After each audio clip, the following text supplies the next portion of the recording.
I must agree that having a vice presidential, the deputy presidential debate is going to highlight and showcase what women leaders can do. And that is something that I join Ms. Ireri in celebrating, that women now tomorrow will be front and center, and Honorable Rigade will be seriously outnumbered. Something that I feel very nice about, because I have said here before that when we talk about achieving the one-third gender principle, the male politicians have been behaving as if it's a big favor that they're doing women.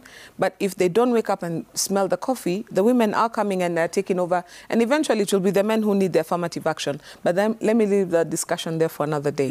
When it comes to tomorrow, one thing that I would expect, what we have had so far in the few debates that I have watched, some by your station exclusively and others organized by the committee, is that sometimes it seems like the issues are downplayed at the expense of the personality.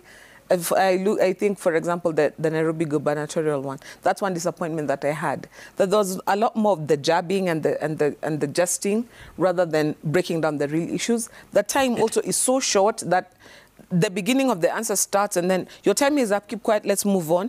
Until you get to a place you're wondering, okay, fine. So, okay, this time we were supposed to spend it doing what? Looking at the suits or what else?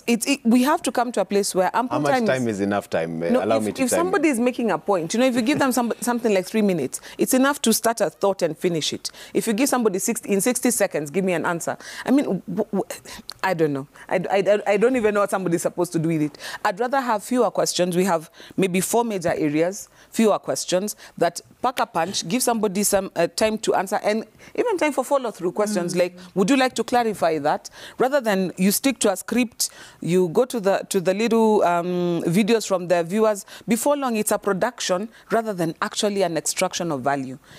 That would be my criticism of the process so far. Is it important for voters? There are those who are undecided for whom this is important. There are others who will watch it to cheer their guys on. And as Fred has already correctly pointed out, there are those who are expecting a stellar performance from their candidates. And that is something that cannot be downplayed. But there are those who honestly, genuinely do not know who to vote for. And this becomes a deciding factor for them. For those ones, then it's important for them to hear nitty-gritty rather than, and that's what Anne was saying earlier, for them to actually hear, apart from the rhetoric that you have on the campaign trail, do you really know your stuff? Deputy president is a president in waiting. So as much as the president is competent, we expect the same level of competence, if not more, from the deputies. Do they have the same grasp of issues? In terms of the promises that are being made, are they on the same wavelength? This is something that the Kenyans will be looking out for. So it's going to be interesting. I hope it is more, you know, the balances and the nuances come out better. The claims of bias, of course, by Kenya Kwanza, the questions being sort of set up to embarrass the candidates rather than to expose. Some of those things, honestly, at this level, ought to be done away with so that Kenyans extract value from the process rather than something by the time it is done, it's more, you know, you have more questions than answers, to use your words. Okay.